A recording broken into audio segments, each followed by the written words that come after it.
Bienvenue dans Sacrée Sexualité, le podcast où on parle de sexualité, mais pas comme à la télé. Je m'appelle Livia Quero, je suis écrivaine, je suis coach en sexualité et je suis aussi très fan de comédie romantique. Et tu vois, dans les comédies romantiques, le sexe c'est toujours automatique, fluide, génial et parfait. Et ça ressemble pas trop à la réalité. On ne nous montre pas tous les moments maladroits, compliqués, qui sont durs à naviguer. Et on ne nous montre pas non plus toute la dimension magique, sacrée de la sexualité qui va bien au-delà de mélanger les corps. Eh bien, tu sais quoi ? Dans ce podcast, c'est exactement ce qu'on va faire. On va parler des choses qui sont un peu compliquées, un peu difficiles et dont personne ne parle jamais. Et en même temps, on va parler de la dimension spirituelle, énergétique de la sexualité qui en fait un outil qui te permet de te reconnecter à qui tu es et qui impacte tous les aspects de ta vie. Je suis très heureuse de t'accueillir dans ce podcast et je te dis à tout de suite pour l'épisode du jour. Hello, bienvenue dans ce nouvel épisode de podcast. Je suis ravie de vous retrouver et aujourd'hui je ne suis pas seule.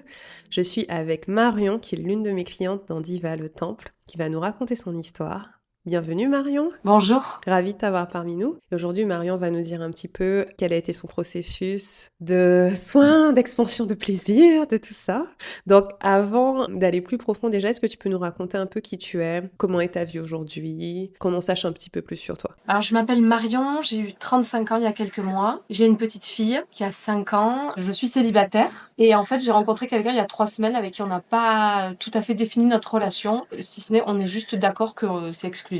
Voilà. Waouh, sympa, bravo, félicitations. C'est excitant pour toi, le début de relation? Ouais, carrément. Ouais. Et c'est super déconcertant pour moi parce que c'est quelqu'un avec qui j'arrive absolument pas à me projeter. Donc j'arrive absolument pas à mettre du mental dans cette relation. Du coup, je passe tout par le corps et je suis hyper bien quand je suis avec lui.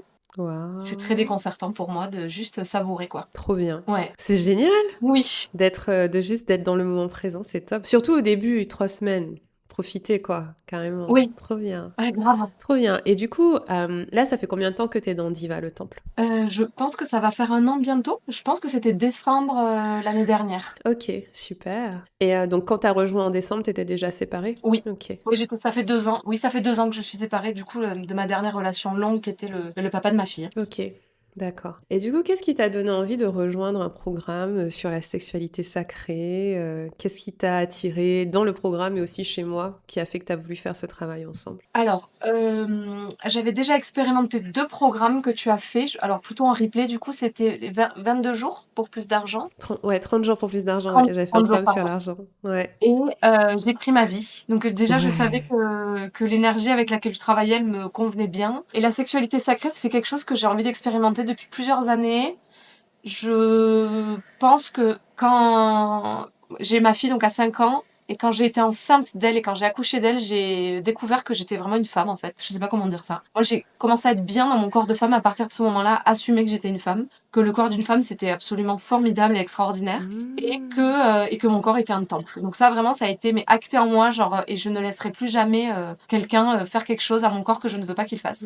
Et c'est vrai que voilà, j'avais des relations avec mon ex-compagnon qui me convenaient. Enfin, je disais oui, mais finalement, ça me convenait peut-être pas tant que ça, et je vivais pas ce que je voulais vivre. Mhm. Et en fait, à partir de là, ça a été niet. En fait, c'est où t'acceptes qu'on fasse les choses différemment. Moi, je voulais beaucoup plus de tendresse, de douceur, de lenteur, de caresse notamment. Et en fait, quand j'en ai parlé, bah, il a pas du tout compris. Et franchement, je me rappelle pas très bien, mais je crois que du coup, on s'est séparés quand ma fille avait 3 ans. Je pense que les 3 dernières années de notre relation, on a peut-être eu 2 ou 3 relations sexuelles maximum parce que moi, j'étais plus du tout satisfaite. Bien sûr. Et bon, c'est pas la raison principale pour laquelle on s'est séparés, mais pour moi, c'est un facteur quand même, hein. Carrément. Parce que quand ta fille est née, en fait, ça t'a fait comme une espèce de libération. Ah ouais, Enfin, t'as vraiment pris conscience de certaines choses. Et donc, il y a complètement. beaucoup de choses qui étaient plus acceptables au final. Et en fait, pour être honnête, bah, je suis l'actualité, donc Voilà, je m'intéresse au monde qui est en train de changer et c'est vrai que la question des personnes qui sont non binaires et tout ça, ça m'interroge. Voilà, moi, c'est pas quelque chose que je vis personnellement, mais je me rends compte que si à l'adolescence il y avait eu ces questions-là, j'aurais été moi très perplexe. Et en fait, c'est à 30 ans, quand j'ai eu ma fille, que je me suis dit en fait, je suis une femme, je suis heureuse d'être une femme, je suis honorée d'être une femme. Hmm. Jusque-là, c'est pas que je savais pas, c'est que du coup, je m'étais jamais posé la question parce que c'était pas des questions qu'on se posait, il me semble en tout cas, pas des questions que moi je m'étais posées jusque-là et c'était pas dans l'actualité. Et c'est là où Mhm. je me suis dit, en fait, ouais, j'adore ce corps, quoi. C'est trop bien. Et je pense qu'à l'adolescence, c'était une souffrance pour moi. Voilà, je me suis développée très tard. J'ai eu encore de toutes petites filles jusqu'à l'âge de 14 ans, en fait. Je grandissais pas. Et Hmm. brutalement, là, j'ai eu une poussée Ok. de croissance. J'ai commencé à avoir des seins, des fesses. J'ai pris 15 centimètres. Je suis pas très grande, mais pris mon corps d'adulte en quelques mois après avoir été bloquée longtemps et ça me dégoûtait de sentir ces regards d'hommes sur mon corps. Ça m'a dégoûtée pendant longtemps. J'étais écœurée à Ah. 15 ans de sentir des hommes. Et alors en plus des hommes, quand je dis des hommes, moi quand j'avais une vingtaine d'années, je me faisais draguer par des mecs qui avaient l'âge de mon père, quoi. Ouais, des hommes âgés, quoi. Et c'était pour moi c'était très, enfin pas que j'aimais pas ce corps parce que je prenais quand même du plaisir avec, je pouvais faire des trucs, je faisais un peu du sport et tout, mais j'étais pas à l'aise. Et là, ça y est, ça fait 5 ans que je me dis ah ouais bingo en fait quoi. Ouais. En fait, c'est comme si pendant tout ce... Je paraphrase un peu, mais c'est comme si avant tes 30 ans, ton corps, il était plutôt quelque part un objet, il était pour les Tout autres. à Il était ce qu'on Complètement. regarde. Et il était un peu subi Ouais, finalement. Bah voilà, je suis née comme ça, OK, bon bah je prends ce ouais. qu'on m'a donné quoi. Alors que là aujourd'hui, j'en suis fière, je l'assume et Tu l'as je me sens choisi. je me sens honorée d'être une femme aujourd'hui. Trop bien.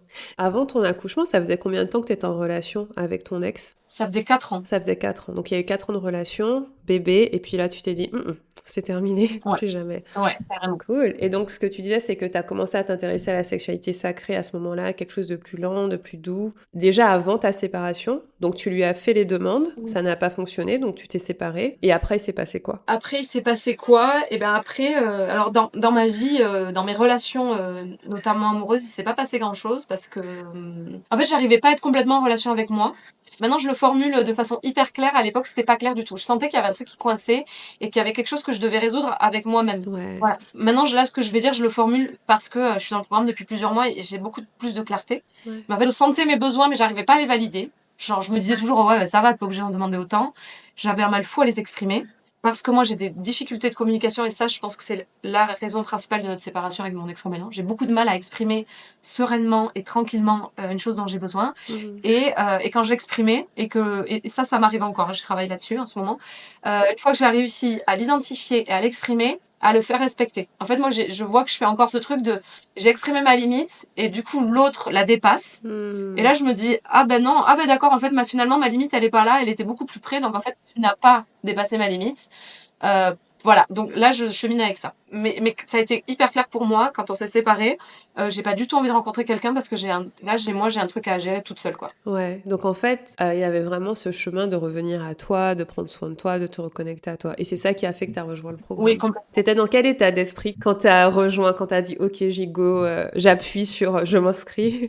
J'étais super excitée. En fait, j'avais envie de le faire depuis plusieurs mois. À ce moment-là, moi, il y avait clairement une question financière qui peut-être que je serais arrivée un peu plus tôt. Et puis, en fait, j'ai aussi confiance que c'est arrivé là au bon moment. Et il y a aussi ce truc, peut-être qu'on en reparlera après.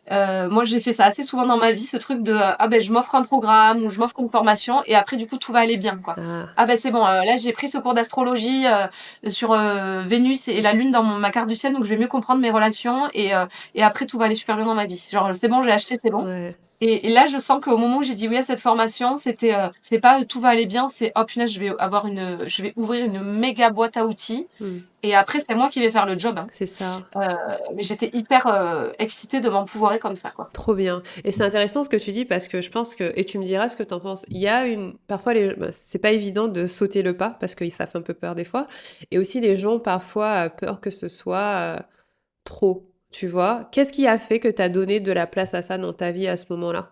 Parce que tu aurais Euh, pu faire exactement ce que tu as dit, l'acheter, ne jamais rien ouvrir et te dire, bah, je l'ai acheté, quelque chose va se changer. Non, il a fallu t'investir. Donc, qu'est-ce qui fait que tu as choisi de donner de la place à ce travail pour toi? alors j'avoue, je pense que c'était le bon moment pour moi. J'étais séparée depuis un peu plus d'un an. J'avais commencé à faire des choix par rapport à justement cette séparation, le positionnement. Professionnellement aussi, moi j'ai erré dans plein de trucs différents et là il s'est passé un truc et je pense que c'était le bon moment, ouais, dans ma vie et ce qui a fait que j'ai fait de la place. Alors j'avoue, moi j'adore apprendre, donc au début il y avait tout ce truc autour des archétypes, j'étais super excitée de découvrir Ouais. et la communauté. Le fait de rencontrer les femmes de la communauté. En fait, moi, je marche beaucoup au relationnel, en fait. Hein. Voilà, quasiment tout dans ma vie, ça a fonctionné pour moi. Que ce soit mes opportunités professionnelles, mes relations amoureuses, ça a toujours marché parce que je connaissais quelqu'un qui m'a dit, m'a fait rencontrer, m'a orienté, quoi. Ouais, je pense que c'est ça qui m'a le plus, au début en tout cas, donné envie d'y aller à fond.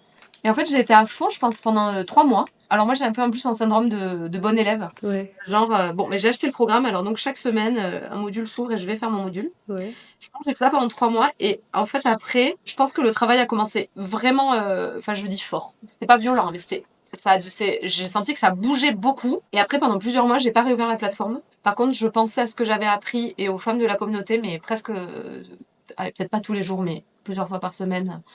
Voilà, même sans être en lien direct à exprimer mes difficultés ou à lire des témoignages ou à partager des choses.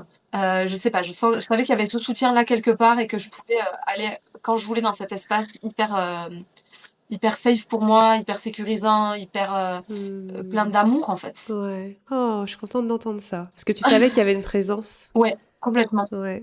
Et c'est un peu ce que je dis, pour moi, c'est un peu comme à la maison. C'est que souvent, ce qui se passe, c'est que les 3, 4 premiers mois, on est assez à fond, et les grosses transformations arrivent à ce moment-là. C'est clair. Et puis après, la porte est ouverte pour aller et venir comme tu veux. Et je suis hyper contente d'entendre ça. Et il y a des personnes qui sont parfois intimidées à l'idée de faire un programme en sexualité en groupe. Qu'est-ce que tu dirais à ces personnes, par exemple? Bah, alors déjà, je dirais qu'il n'y a rien n'est obligatoire et on peut assister à un échange sans y participer. Moi, j'ai participé, je crois, qu'à une seule séance de coaching. Mm. Il y avait des personnes avec micro fermé, vidéo fermée, avec peut-être un pseudo. Enfin, en tout cas, voilà, on ne demande rien, on fait pas un tour de table, personne n'est obligé de s'exprimer. Et c'est hyper. Enfin, il y a beaucoup de liberté là-dedans. Et si quelqu'un veut rester caché, oui, je sais pas si caché est le bon mot. En tout cas, si quelqu'un veut rester tranquille, on viendra jamais le chercher pour le forcer à se présenter et partager quelque chose. Ça, c'est vrai. Ouais, c'est clair. La discrétion, c'est une de nos règles, en fait. C'est très important qu'on ait tous le droit à la discrétion et que chacune exprime ce qu'elle est confortable d'exprimer au moment où c'est confortable. Donc ouais, super. Ça fait partie des règles du jeu. Avant d'être dans le temple, j'étais dans des choses qui n'ont rien à voir, mais des mouvements de femmes, des cercles de femmes et tout ça. En fait, là, quand on arrive dans un cercle, par exemple, et qu'on s'assoit virtuellement ou physiquement dans un cercle, ben, on sait qu'il va y avoir un tour de table et qu'on va être invité à dire quelque chose. Et moi, j'étais dans des mouvements où on s'engageait et on savait que si on s'exprimait pas, quelqu'un allait peut-être nous interpeller, nous proposer de nous exprimer. Mais c'est la règle du jeu. Et là, dans le temple, en fait, dans Diva, la règle du jeu, c'est ça dès le début. Donc moi, si je vois quelqu'un avec le micro et la caméra fermée, je me dis pas, Ouais.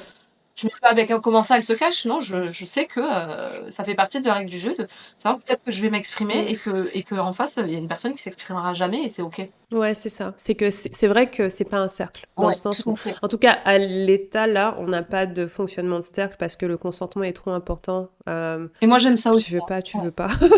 Oui, c'est ça, quoi. Ouais. Et est-ce qu'avant de rejoindre le programme, t'avais des appréhensions? T'avais peur de certaines choses ou t'étais plutôt à l'aise? Franchement, j'avais pas d'appréhension. En fait, j'étais vraiment hyper joyeuse. Je pense que ça faisait à peu près un an que je regardais le programme et que j'étais en train de me demander comment j'allais pouvoir me l'offrir financièrement, en fait. Donc, Ouais. au moment, voilà, j'ai eu une opportunité, moi, financière à ce moment-là, donc j'ai sauté le pas. Mhm. J'avais plutôt hâte. Ouais. Après, j'avais aussi une expérience du groupe, pas du tout une chose qui est requise pour le programme, mais de la vulnérabilité, de s'exprimer. Voilà, moi maintenant, j'arrive assez bien à surfer avec les moments qui sont difficiles pour moi, en fait. Maintenant, je sais que quand je rentre dans un moment de transformation, et des fois c'est dur, et ben voilà, là aujourd'hui j'ai plus d'appréhension parce que alors, bon, c'est rigolo que je dis ça parce que je sais pas du tout surfer dans la vraie vie, je suis même incapable de tenir à coucher sur une planche de surf. Mais là, avec mes émotions et les processus que je vis, je me débrouille plutôt bien et j'ai pas du tout peur de me prendre une vague parce que je l'ai fait plein de fois et maintenant ça va, quoi.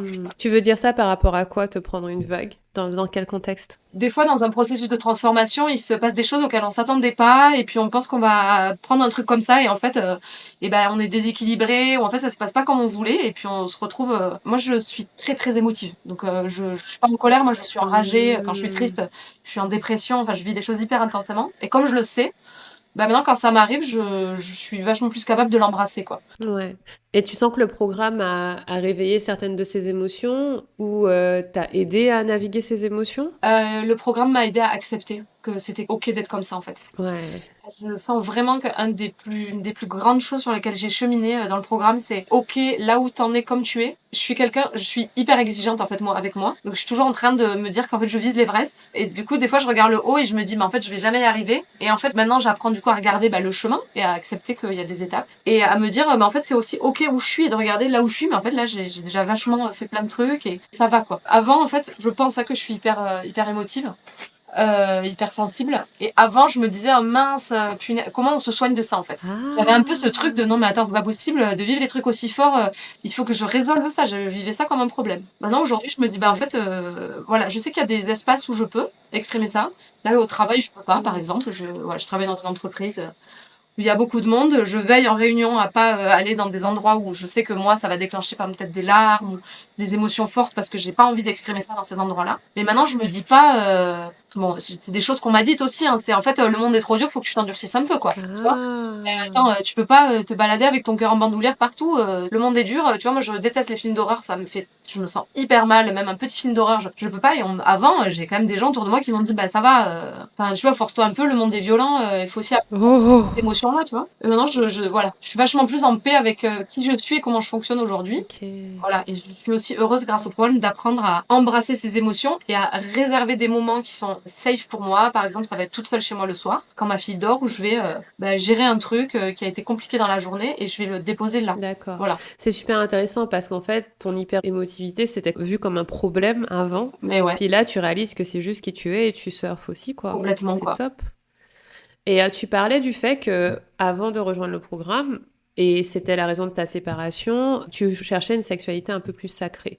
Comment tu te sentais juste avant de rejoindre? Quel était ton rapport à la sexualité? Est-ce que tu avais une sexualité avec toi-même ou est-ce que t'en étais où à ce moment-là? J'ai l'impression que c'est un peu ambigu et ça l'est encore un peu, dans le sens que moi, j'ai pas honte d'avoir un corps qui est fait pour prendre du plaisir. Je suis hyper sensible au toucher, par exemple. Je suis hyper chatouilleuse. Et je sais que ma sexualité aujourd'hui et le plaisir que je prends, il est bien en dessous de ce qui pourrait se passer pour moi. Et je sais que ça me fait peur.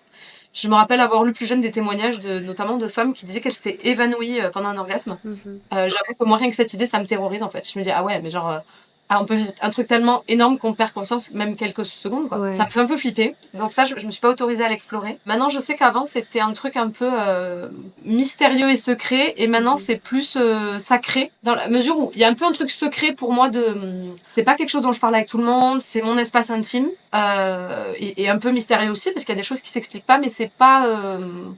Avant, c'était un peu genre comme dans une boîte et j'ouvrais un peu le couvercle et je regardais, je fermais la boîte.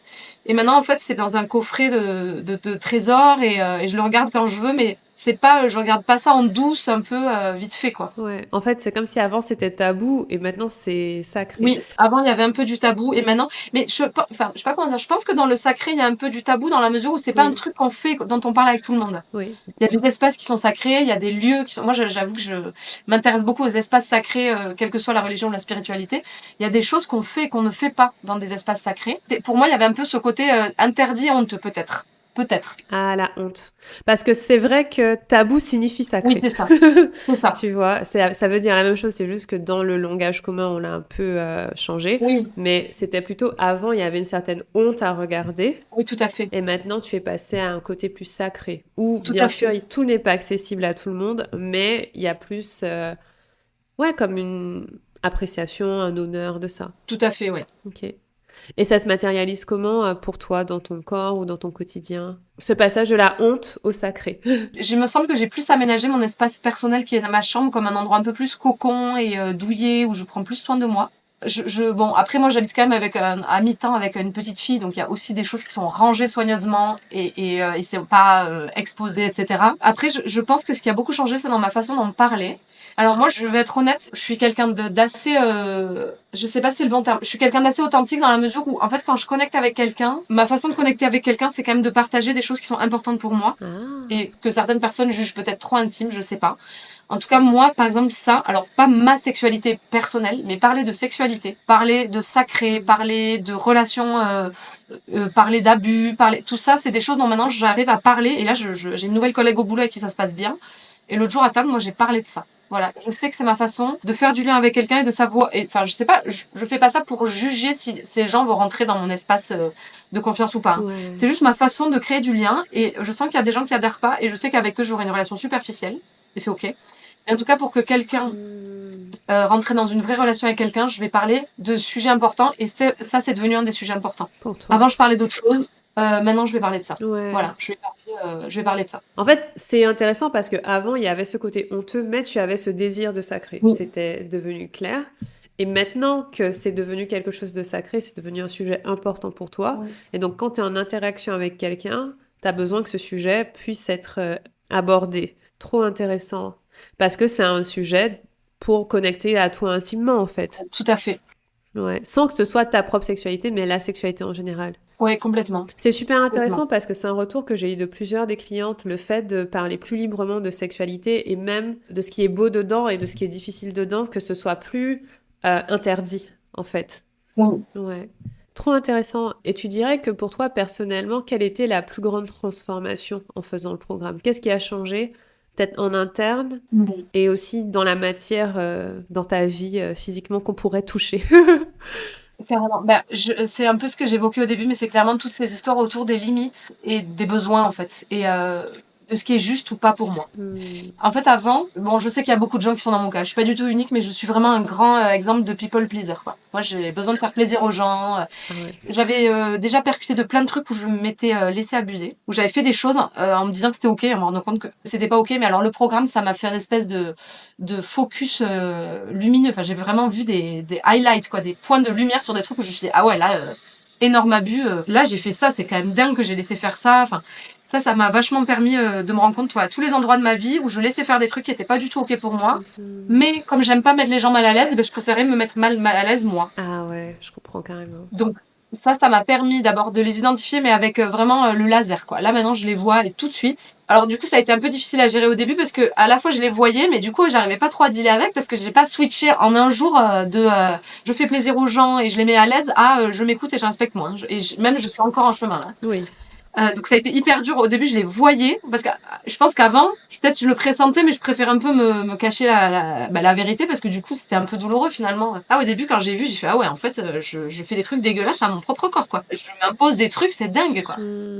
T'as un exemple de choses comme ça qui te vient à l'esprit? Sans que ce soit trop douloureux, mais pour illustrer. Alors c'est pas douloureux, mais c'est un peu cru, mais ça va être des relations sexuelles où je suis en train d'avoir un rapport avec mon partenaire et là d'un coup il s'emballe, il me dit viens on fait comme ça et moi j'ai pas du tout envie, j'ai pas envie de faire de l'acrobatie, j'ai pas envie de faire de la gym, j'ai pas envie de bouger parce que j'étais bien là et du coup je me dis ok et j'y vais et je dis rien et je prends pas de plaisir, voire c'est un peu douloureux et puis à la fin je dis rien quoi, tu vois. Et après et c'est même arrivé bon c'était pour que mon partenaire me dise ouais c'était génial et que dans ma tête je pense ouais c'était acrobatique mais c'était pas fabuleux et que je dise ouais c'était impressionnant ouais.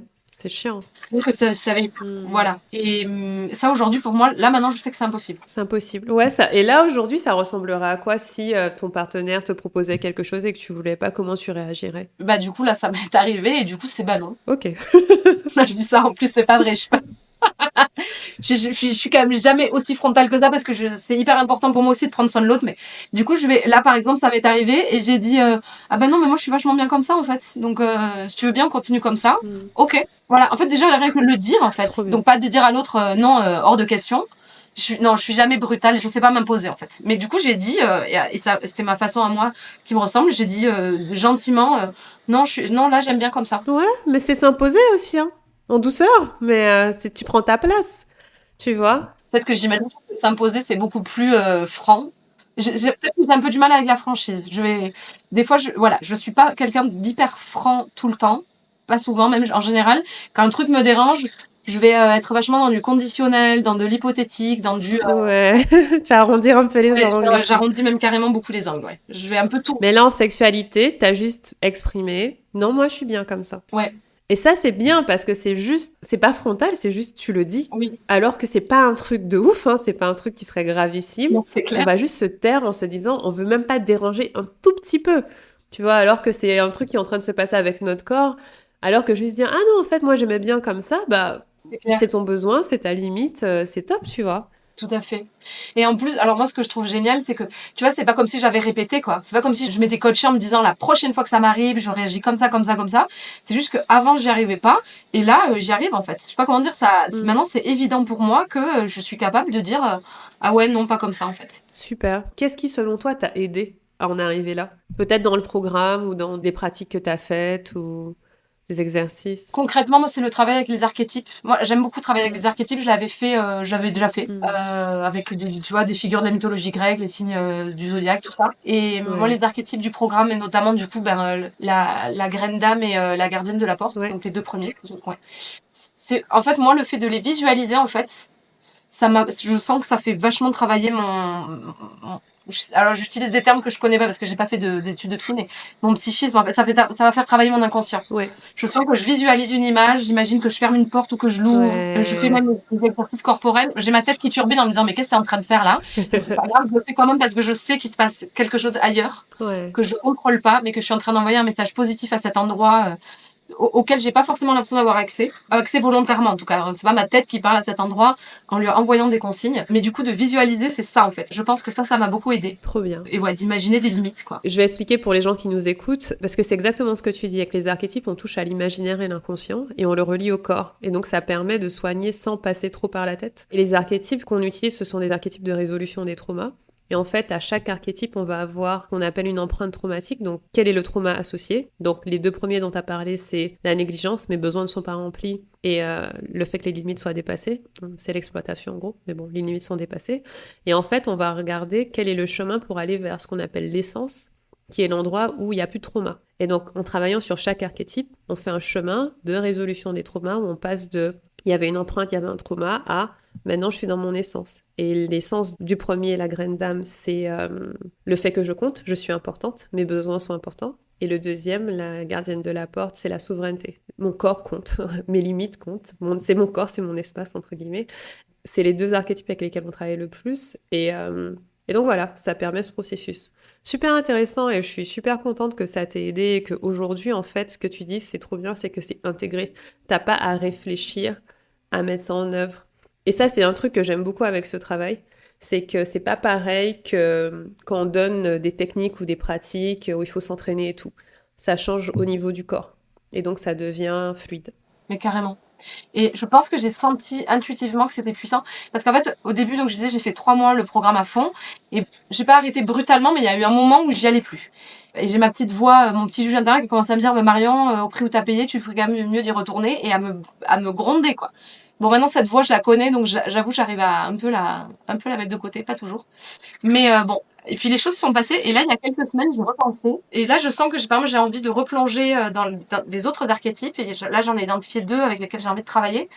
Et en fait, j'ai senti aussi que si je m'étais arrêtée, c'est qu'en fait, là, ce qui se passait pour moi à l'œuvre, c'était très important, c'était puissant, qu'il fallait juste là maintenant que mon corps intègre. Et je vois le truc avec les limites, là. Je vais vous donner un exemple. Avec mon ex-compagnon, on verra si on arrive, mais garder une relation amicale, qui est pas juste la relation autour de notre fille, mais qui est une relation d'amitié parce que on a de l'estime l'un pour l'autre. Il se trouve que pour moi, en ce moment, c'est plus difficile. C'est moi qui lui ai demandé ça il y a 2 ans, mais aujourd'hui, c'est plus difficile. Il a rencontré quelqu'un et je sens que ça me fait... je digère. Et lui n'entend pas ça, donc il continue, par exemple, de venir chez moi chercher ma fille et de vouloir déposer des choses personnelles d'amis. Et il se trouve qu'un soir, il est arrivé, un vendredi. Ma semaine avait été un peu longue, un peu fatigante. J'étais fatiguée et j'étais en train de digérer. Je suis encore dans une étape du deuil de cette rupture de famille. Et j'étais fatiguée. Et je lui dis, écoute, moi, je suis pas disponible pour t'écouter. Donc lui, là, le prend hyper mal. Ça le blesse, en fait. Il supporte pas qu'en fait, je l'exclus de mon espace. Il supporte pas. C'est hyper violent pour lui, ce travail que j'ai fait autour des limites, parce que quand je lui dis, en fait, là, sors de mon espace, c'est pas possible pour moi que tu sois là aussi près de moi, il le vit hyper violemment. La première fois que j'ai fait ça il y a quelques mois, ça a très mal tourné. On a refait une dispute comme quand on était encore ensemble et qu'on vivait ensemble. Et là, en fait, ça a quand même mal tourné. Mais en fait, moi, je lui ai dit, en fait, maintenant, tu quittes la maison. Tu sors de chez moi, c'est chez moi. Et bon, lui a continué à se fâcher, à élever la voix. Et je lui ai dit, maintenant, tu sors ou je vais chercher le voisin. Et en fait, là, ça s'est terminé en 10 minutes, alors que la fois d'avant, ça avait duré 1 heure. Donc, déjà, je sens que moi, Là, en termes de, en fait, ma limite est là et c'est comme ça. Alors qu'avant, je pense qu'il y a quelques Mmh. mois, on s'est disputé parce que il essayait encore de dépasser la limite et moi, le truc était un peu fluide encore. Il y avait Ouais. encore un peu, ah ouais, je t'ai mis une limite, mais je vois bien que tu souffres, peut-être que je vais te laisser rentrer. Mais en fait, non, c'est pas ok. Là, ça y est, elle est posée. Et maintenant, l'étape suivante pour moi, c'est, là, ben, il est parti. Du coup, j'étais quand même pas bien parce qu'il y a eu quand même beaucoup d'émotions. Ça a crié, il y avait notre enfant et tout ça. Bien Et sûr. je sens que l'étape prochaine pour moi, c'est d'accepter qu'en fait, c'est dur pour lui. Ouais. J'ai compassion pour lui, mais par contre, je prends plus son émotion, quoi. Maintenant, ma Ouais. limite, elle est là. Il n'est pas Très capable bien. d'accepter cette limite sans le vivre violemment. Parce que, bon, on était dans une relation, moi, je vais être honnête, et je l'ai vu aussi grâce aux archétypes. Moi, je trouve que j'ai été abusée dans certains endroits et je trouve que j'ai été moins abusive, en fait. Je l'ai vu. Mmh. Moi, j'ai vu que je suis consciente aujourd'hui que j'ai eu des comportements toxiques dans notre relation. Je pense que je vois où ces archétypes à lui sont abîmés, mais ça, c'est pas mon job. Non, Moi, c'est pas son job. mon job, c'est d'être heureuse, c'est d'embrasser qui je suis vraiment, de l'assumer. Voilà, je veux pas faire de mal à personne, mais c'est Mmh. d'être moi avec mes vraies limites. Et je suis tout à fait convaincue que si on est tous nous avec nos vraies limites, il y a personne qui souffre en fait. Non, En fait, je pense que si, voilà, chacun est dans son essence et chacun est bien avec ses limites, en fait, il n'y a pas une personne qui va prendre trop d'espace sur les autres. Je suis convaincue que le monde est suffisamment bien organisé, entre guillemets, pour que si chacun est bien, mmh, et va bien et se sent bien et respecté, il n'y a pas une personne qui prend plus de place ou trop de place. carrément. Et je suis d'accord avec ça. Je trouve que la plupart du temps, c'est ce que j'ai observé, la plupart du temps, les gens qui ont du mal avec les limites des autres ont du mal à poser leurs limites à eux. Et s'ils posaient leurs limites à eux, ce serait beaucoup plus fluide. Par Carrément. exemple, un truc tout bête, je caricature, je sais que c'est pas ta situation, mais une limite pour ton ex, ça aurait été, bah, je ne veux pas passer du temps avec quelqu'un qui veut pas que je sois chez elle. C'est con, hein, mais tu vois, ça peut être, c'est une limite en fait. Oui, carrément. Mais je suis complètement d'accord avec toi. Et moi, je lui ai déjà dit, par exemple, avant qu'on se sépare, où moi j'avais des propos, et j'étais très dure avec lui. Et un jour, après une dispute, je lui dis, mais je comprends même pas que tu acceptes que je te parle comme ça pendant la dispute. Je trouve ça dingue que, en entendant quelqu'un te dire des choses avec une, parce que c'est un moment où je suis en plein dans ma blessure, donc je suis extrêmement méchante parce que une fois que la dispute est finie, je vois qu'à ce moment-là, j'étais mal et que je voulais lui faire mal. Et je lui dis, je comprends même pas que toi, tu sois capable d'écouter ça, de rester et de vouloir rester en relation avec moi à ce moment-là. Non, si c'était dans l'autre sens, je resterais pas là à écouter ça. Moi, je m'en irais. C'est Je te ça. le dis.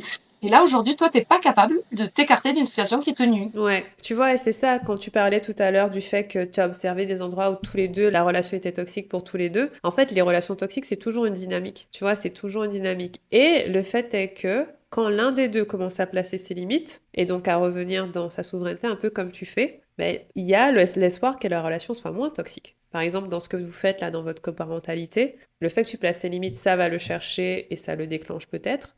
Mais et ça nourrit moins la toxicité. C'est super intéressant. Carrément. Ouais.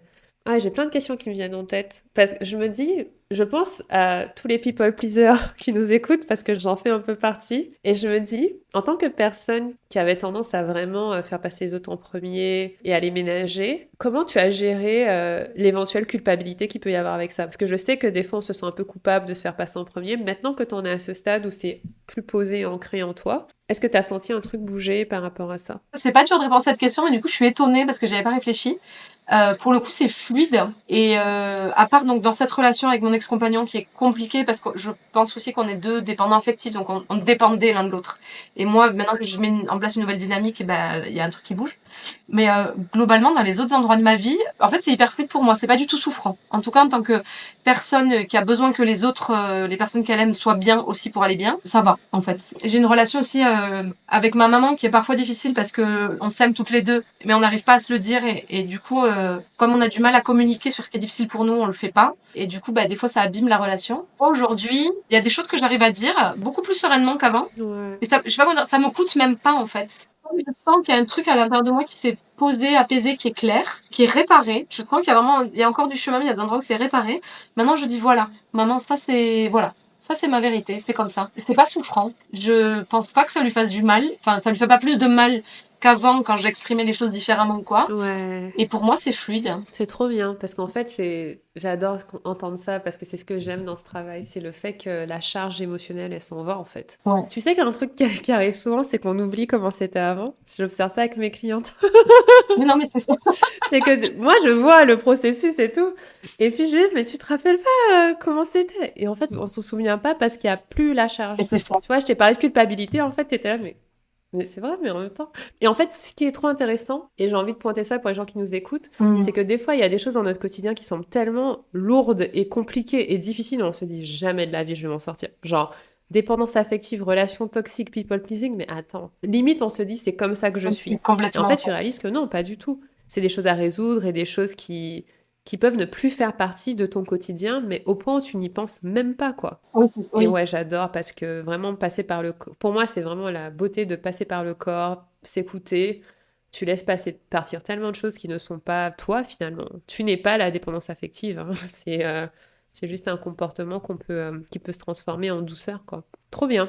Et j'ai envie de te demander par rapport au programme, qu'est-ce que tu préfères? Est-ce qu'il y a un aspect que tu aimes en particulier? J'avoue que j'aime le travail avec les archétypes et les images. J'aime beaucoup. Le fait qu'il y ait du texte, des audios, que ce soit un peu, je peux piocher, voilà. Mais je pense quand même que l'endroit que je préfère, c'est l'espace où on peut échanger. La Je suis communauté. toujours fascinée de voir comment, en fait, c'est pas que de l'intelligence collective, hein. C'est vraiment je sais pas, de la compassion collective, de l'intelligence émotionnelle collective, je sais pas comment dire. Ouais. Des espaces où moi je me sens bien et je vois que je peux partager quelque chose en sécurité et que en fait je vais avoir plein de retours qui vont me nourrir. Des fois je lis des textes de femmes avec qui j'ai l'impression, je sais pas, au premier abord qu'en fait on a peut-être peu de points communs parce qu'on vit nos sexualités différemment, nos vies différemment et tout. Et en fait je lis ça et je suis emplie de, alors pas forcément de compassion, mais de waouh, mais en fait moi aussi il m'arrive des trucs comme ça me permet d'éclairer mes expériences, ça m'inspire. Enfin moi j'adore. Ouais. J'avoue que cette partie, elle est magique. Ouais. Vraiment, à chaque fois, je le dis et je me dis, mais quel honneur, tu vois, d'avoir un groupe pareil, parce que vraiment, j'arrive pas à me l'expliquer logiquement, tu vois. Mais c'est vrai qu'il y a une espèce d'énergie dans ce groupe avec chaque personne qui apporte quelque chose de différent. Il y a une espèce de point commun entre toutes, et je sais pas le nommer, mais c'est un peu... il y a un désir de vie, il y a un désir de plaisir, il y a aussi l'engagement, tu vois, de faire un chemin qui n'est pas un chemin que tout le monde choisit de faire, mais je sais pas, vous avez tout ce petit truc-là, j'adore, c'est trop bien. Moi, je kiffe vraiment. Et moi, j'adore ce groupe. Et est-ce qu'il y a des choses qui t'ont surprise dans le programme, des choses auxquelles tu t'attendais pas? Est-ce qu'il y a des choses qui m'ont surprise? Alors moi, j'avoue que quand je me suis inscrite au programme, je savais, tu vois, si j'avais quand même regardé, tu avais fait une courte formation sur les 7 archétypes, je pense, qui est Ouais, disponible gratuitement. Et je pense que j'avais pas trop fouillé le contenu. Je sais pas comment dire. Moi, j'avais senti que l'énergie était bonne pour moi. Peut-être que j'avais lu un peu la com sur ce qu'il y avait dedans. Mais j'avais vraiment survolé ça, j'avais pas détaillé, donc j'étais curieuse. Peut-être il y a plein de choses qui m'ont surprise parce que je m'y attendais pas. Mais je suis pas surprise d'avoir été surprise, je sais pas comment dire, tu vois, j'étais curieuse. ouais. De toute façon, t'avais pas une vision claire de ce qu'il y avait dedans. C'est ça. Tu vois, voilà, je m'attendais, ouais, voilà, je veux pas dire que je m'attendais à rien, c'est pas vrai, mais je m'attendais à plein de choses et en même temps, je m'attendais à être surprise, quoi. Tu vois? Ouais, trop bien. Mais c'est vrai que peut-être une chose qui m'a surprise, mais en fait, je me doutais un peu, c'était qu'il y avait une immense richesse d'outils. Hmm. Il y a beaucoup, beaucoup, beaucoup de choses.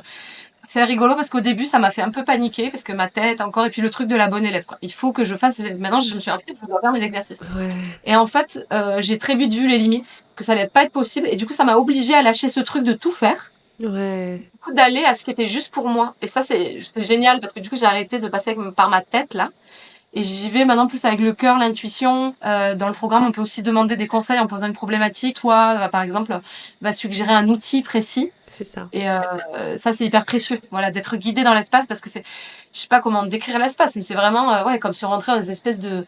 Mais je pense que tu as fait une métaphore là-dessus, un peu sur comme si on rentrait dans un très beau bâtiment. Il y a une Un temple, un temple.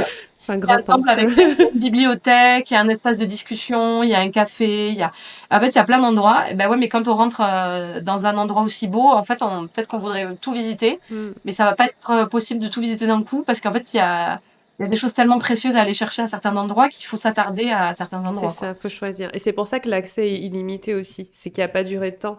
Parce qu'en fait, la façon dont c'est construit, c'est que, voilà, tu as le temple, tu as trois grands espaces. Tu as les sept archétypes qui vont vraiment nous faire passer du chemin du trauma au plaisir, on va dire, donc de l'empreinte à l'essence.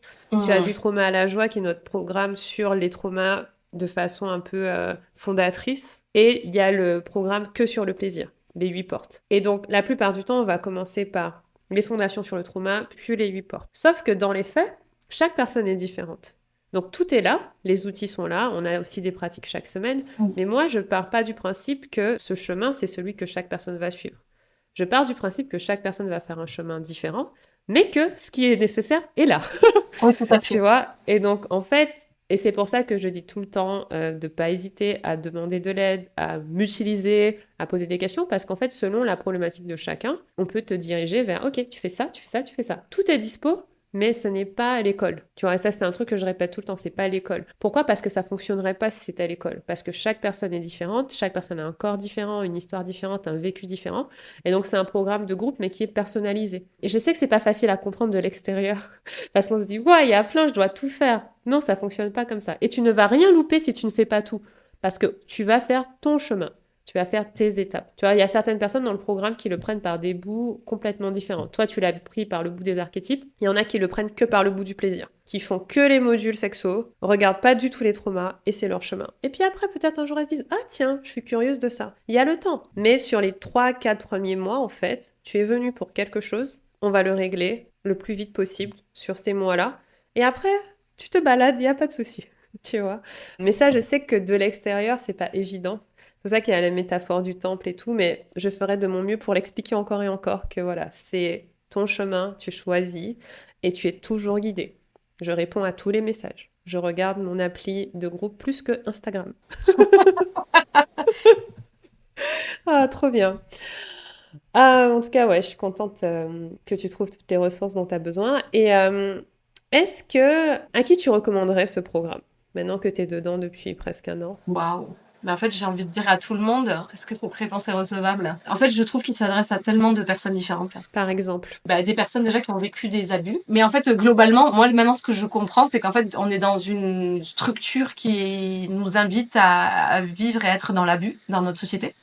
Donc en fait, quand je dis les personnes qui ont vécu un abus, bah, tout le monde du coup, bah, toutes les personnes qui bah, se posent des questions, ont envie d'apprendre à écouter leur corps, qui ont envie de cheminer avec ça, qui ont envie, mais autant les personnes qui ont envie de douceur que les personnes qui ont envie que ce soit puissant et rapide, que les personnes qui ont envie aussi d'apprendre, juste apprendre avec leur tête, quoi. J'en parle hyper souvent du programme, j'avoue. En fait, comme je parle maintenant de ces sujets-là, je le nomme pas toujours, mais je parle du programme, du fait de s'accompagner, de la sororité. Ouais, à toutes les personnes qui ont envie d'une communauté aussi soutenante, ou même qui n'ont pas forcément envie, mais qui se demandent ce que c'est, peut-être aussi. Carrément. Je pense que les personnes qui ont besoin de ce programme, elles va arriver sur leur chemin. Ça finit par... Ouais, Je sais pas je me dis, on se rencontre. Moi, je fais des prières tout le temps pour attirer les bonnes personnes, hein. mais Donc, mais tu sais, je me faisais une réflexion parce que je suis en train de commencer à apprendre à utiliser ChatGPT et je discutais avec quelqu'un qui s'en sert et qui me disait mais tu sais c'est pas une intelligence ChatGPT parce que en fait ce que nous apprend ChatGPT ça nous fait gagner du temps parce qu'en fait finalement tu lui poses une question et lui va te collecter une énorme masse d'infos et de la synthétiser en quelques minutes. Mais en fait finalement il te fait en une demi-journée ce que toi t'aurais pris 3 semaines à faire. ouais, Et quand je pense au programme je me dis mais en fait le chemin qu'on fait avec le programme, on pourrait le faire tout seul dans sa vie. Peut-être que ça prendrait 20 ans. Et c'est OK, en fait. Hein. Moi, je sens que là, en quelques mois, j'ai plus cheminé que les 5 années auparavant, en fait. Et c'était peut-être juste qu'avant, j'avais besoin d'expérimenter des trucs moi-même et des fois, de me cogner. Et j'ai eu des moments où je me suis sentie hyper seule, j'étais hyper triste et tout. Et j'avais peut-être besoin d'expérimenter ça pour aujourd'hui savourer encore plus le fait d'être dans une communauté où je me sens vue, reconnue, soutenue. J'ai envie de dire aux gens qui ont envie que ça bouge dans leur vie, peut-être aussi. Des fois, quand voilà. Si vous avez l'impression que vous êtes coincé, que là ça avance pas, que vous reproduisez toujours les mêmes schémas, ben là vous avez un espace où ça va réaligner les choses, quoi. carrément. Et c'est vrai, hein, franchement, je pense que sincèrement, ce qu'on paye, c'est, un, la rapidité, deux, l'assurance qu'on va arriver quelque part. Ouais. Parce que ce que j'observe, c'est que c'est trop intéressant parce que souvent, quand les gens démarrent le programme, ils viennent avec des problématiques qui leur semblent tellement énormes et qui, Ouais. pour moi, sont réglables en 2 semaines. Tu vois? Et en fait, tu peux pas passer ta vie 10 ans, 15 ans, 20 ans à te dire, mais Oui. même faire de la thérapie. Enfin, j'ai plusieurs clientes qui ont été en psychothérapie des années et tout, et qui arrivent, une séance, c'est réglé. Ouais, Et c'est tu te clair. dis, waouh.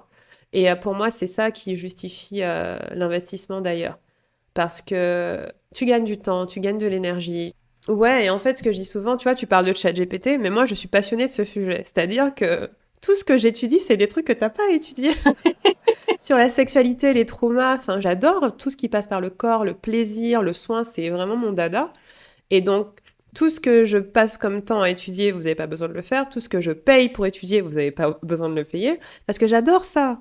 Je kiffe. Oui, c'est Et ça, en donc, du fait. coup, si ça vous fait gagner du temps, de la légèreté mentale et tout, bah, c'est parfait. Et il y a une question qui me vient, du coup, parce que comme je parlais d'investissement, tu disais que c'était un investissement pour toi financier et que finalement, tu vois, tu as attendu le moment qu'il fallait et quand c'était le moment, tu t'es inscrite. Qu'est-ce que tu dirais à quelqu'un qui réfléchit et qui, on va être honnête, a une objection par rapport au prix? Ouais, ouais, je J'essaie comprends. d'être, enfin, tu vois, je suis directe et transparente, genre, tu te dis, putain, c'est cher. Qu'est-ce que tu dirais à quelqu'un comme ça? On parle pas forcément de quelqu'un qui a pas les moyens, du coup, hein. Non, on parle pas de quelqu'un qui a pas les moyens, parce que je peux comprendre que si t'as pas les Oui, moyens, c'est pas ta priorité, tu vois. Ça, c'est quelque chose que je conçois tout à fait, et il y a plein de choses comme ce podcast pour carrément. aider. Donc, si t'as pas les moyens, je vais jamais demander à quelqu'un de se mettre en difficulté financière pour rejoindre, mais imaginons que tu as les sous et que tu dois choisir entre ça et je sais pas, faire autre chose. Pourquoi prioriser Oui. tes finances sur un programme sur la sexualité, tu vois? Pourquoi prendre ça et pas s'offrir, je sais pas moi, 2 semaines de vacances au Baléares, je dis n'importe quoi. Voilà. Ben parce que 2 semaines de vacances aux Baléares, on va garder des bons souvenirs et des photos, mais avec le programme, enfin moi je trouve que ça transforme la vie en fait quoi. Là aujourd'hui, la façon dont je me sens dans mon corps, dans mes relations, par exemple là aujourd'hui, j'ai accepté de faire un truc. Typiquement, c'est quelque chose que j'aurais pas accepté avant de faire le programme parce que j'aurais trop flippé. Je me serais dit ah non, là c'est trop d'émotions. Je flippe trop, j'y vais pas. Là, j'ai dit oui parce que je sentais que c'était ok. Et là, l'échéance approche, j'ai pas trop bossé dessus et je me dis oh punaise. Et en fait, je sais que si, grâce aux outils du programme, grâce à ce que j'ai appris et tout ça, en fait, ce qu'on m'a proposé de faire, je vais le faire, que c'est un super défi pour moi, que je vais me sentir épanouie, heureuse, que ça va m'ouvrir d'autres portes. Et en fait, pour moi, c'est un choix de dans quoi je veux mettre de l'attention dans ma vie. Moi, par exemple, même si un jour j'ai 100 000 euros, je m'achèterai jamais une voiture de course parce que ça m'intéresse pas. Mais je comprends qu'il y a des gens qui aient besoin de ça parce que je sais pas, ils aiment la rapidité, la puissance, le prestige et tout ça. Mm. Moi, ce que j'ai envie dans cette vie-là, incarnée que j'ai aujourd'hui, c'est de me sentir bien dans mon corps, c'est d'être heureuse et c'est de rayonner de l'amour. Voilà, c'est ça que j'ai envie. C'est vraiment ça. Carrément. Et pour moi, ce programme, ça répond à tous ces Mm. objectifs-là. C'est ta priorité. Voilà. Ça répond à ça. Et en plus, ce que tu disais, c'est un projet professionnel que tu fais Ouais. aussi. Et donc, ça impacte, même au-delà de ta vie intime, ça impacte aussi le professionnel. Mais, ah ouais, Hmm, carrément. carrément. Mais carrément. Non, c'est ça, c'est vrai qu'on peut se dire, waouh, ça fait beaucoup. Enfin, après, c'est relatif, ça dépend. Hein, parce que, par exemple, pour moi, comme je sais tout ce qu'il y a dedans, je me dis, oh, ça va. Mais forcément, de mon côté, ça va.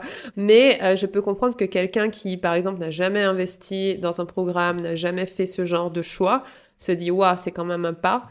Mais la transformation est durable. Pour moi, c'est ça qu'il faut prendre en compte. Et aussi, je le répète par rapport à tout à l'heure, c'est pas l'école. C'est-à-dire qu'on va pas vous demander d'apprendre des choses mentalement. Mm. C'est un programme de coaching et donc de transformation par le corps. Il y a des choses qui étaient problématiques avant qui ne seront plus problématiques après. Ça ne va pas revenir. Pourquoi? Parce que c'est soigné. Il y a peut-être autre chose qui va se révéler en dessous, ça arrive, couche par couche, voilà, on continue, il n'y a pas de souci, on chemine. Mais quand on résout des choses qui étaient des traumas ou des blocages, choses comme ça, c'est parti. On passe à autre chose. Et ça, je pense que c'est important que les gens comprennent que voilà, c'est de la transformation, c'est sur du long terme. Et le soutien aussi à long terme. Donc voilà. Merci pour ta réponse en tout cas. J'aime bien l'idée de comparer ça à des vacances. C'est vrai que les vacances, ça fait du bien 2 semaines, mais après, Oui, tu retournes à ta vie. tout à fait. Kiffer dans son corps. Je pense que c'est une question de priorité aussi, ouais. Comment je choisis de vivre, comment je choisis de vivre cette vie? Je pense que c'est une bonne question à se poser. Et puis tu vois, il y a ce truc aussi de toute façon, les expériences et les apprentissages qu'on doit faire dans la vie, on les fait parce que la vie, elle amène des choses qui nous les font vivre. Et en fait, ben, souvent, il y a un peu le chemin par la douleur et la difficulté et le chemin par l'amour. Et je trouve qu'on est dans une société, et moi je fais encore ça dans ma vie, où c'est globalement plutôt par la douleur et la souffrance. Et en fait, quand on s'est pris plein de fois le mur, on se dit, ah ouais, en fait là c'est bon, je vais peut-être essayer autre chose. Et là, je trouve que le programme, c'est le faire par l'amour, quoi. Alors, je dis pas que c'est pas la seule façon de faire par amour. Il y a d'autres espaces pour voilà, s'empouvoirer et transformer sa vie avec amour. Mais pour moi, c'est un de ces espaces, clairement. Merci Marion, c'est canon. Merci beaucoup pour tout ce que tu as partagé. Ça m'inspire. Même moi, j'ai des restes. Enfin, je suis ancienne people pleaser, ancienne dépendance affective, ancienne relation toxique.